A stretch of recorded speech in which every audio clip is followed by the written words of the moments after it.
Magandang araw po mga ka-Rice. Nandito po tayo ngayon sa napakagandang beach resort. Ito po yung Saimay. Located lang po ito sa Barangay Caranan, Pasakaw, Camarines Sur. Meron lamang po silang 40 pesos entrance fee for adults and 20 pesos for kids. Very recommended po yung lugar at safe na safe po kayo rito kasi meron po silang bakod.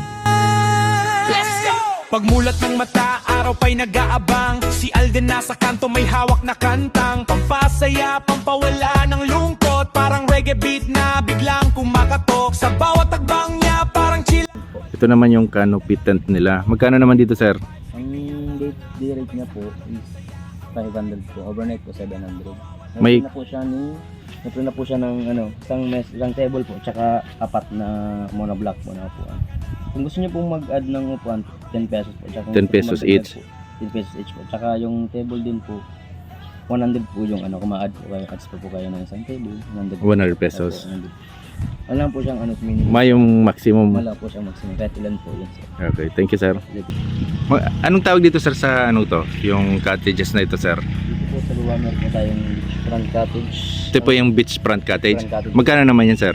Ang overnight na po is 1.5 po. Ang daytime day rate niya po 1.2 po. 1-2. Ang maximum perang person, So 20 to 25 packs po siya. up to 25 person. Ang day rate niya po is 1,000. Overnight po 1.2. Maximum up perang person, sir? 15 to 12 packs po siya. 12 to 15. Opo. Okay po. Ito naman po is nipa single bed po. Meron po siyang electric fan, tsaka may kumot na po, may unan po. Ang day rate naman po, ang overnight naman po nito is 1.7, ang day rate po 1.4. Tapos may pa parang Parang may cottage po na rin cottage sa room. Opo. Dalawa yung niya. Double deck to, sir. Double deck, dalawa po yung bed niya. Taas baba po. Yan po. Ito double deck. Ang rate niya po is, day rate niya po 1.7, overnight niya po 2K po. Tapos may cottage na rin po. May lamay po dito sa labas. Hindi ko mag-inom-inom. At dito naman po sa kabana natin is cozy po. Kabana to, sir? Opo, 3,000 ang overnight, 2-3 pag Morning. morning po. Ilang person, sir, pwede dito, sir? Ano lang po, 4 lang po. Wag lang po. Maximum lang, 4 lang. Titingnan po natin yung Kung madagdag po ng may additional 200 additional po, 200 pesos po for per head. per head po. Maximum of 4 person pala dito. Ganda pa rin loob. Naka-aircon na pala na, sir. Opo, tsaka may CR din po siya, may TV. May TV na. Opo. Tapos may CR. Ganda ng CR. Opo. May shower room pa. Opo. Naman, sir, ang tawag naman dito, sir? Deluxe po. Deluxe. Dalawang bed po siya.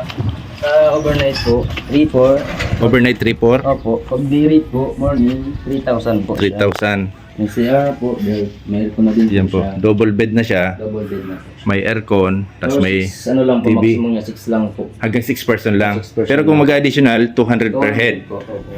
Yan, ito po yung CR nila. Yan, ganda. May shower room pa po.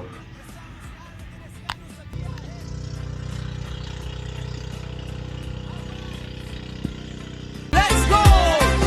Pagmulat ng mata, araw pa'y nag-aabang. Si Alden nasa kanto, may hawak na kantang pampasaya, pampawala ng lungkot. Parang reggae beat na biglang kumakatok. Sa bawat hakbang niya parang chill ang paligid. May dalang ngiti na automatic good vibes. Di kaya tara na sumabay sa alon ng saya. Alright, sang trip, di ka na mawawala. Ay Alden, iyong ngiti. Maraming salamat po sa management and staff ng Saimay Beach Resort. At nagpapasalamat din po ako sa mga laging nanonood ng aking mga videos. Lagi po natin tatandaan, ingat po tayo lagi sa ating mga biyahe. And God bless us always.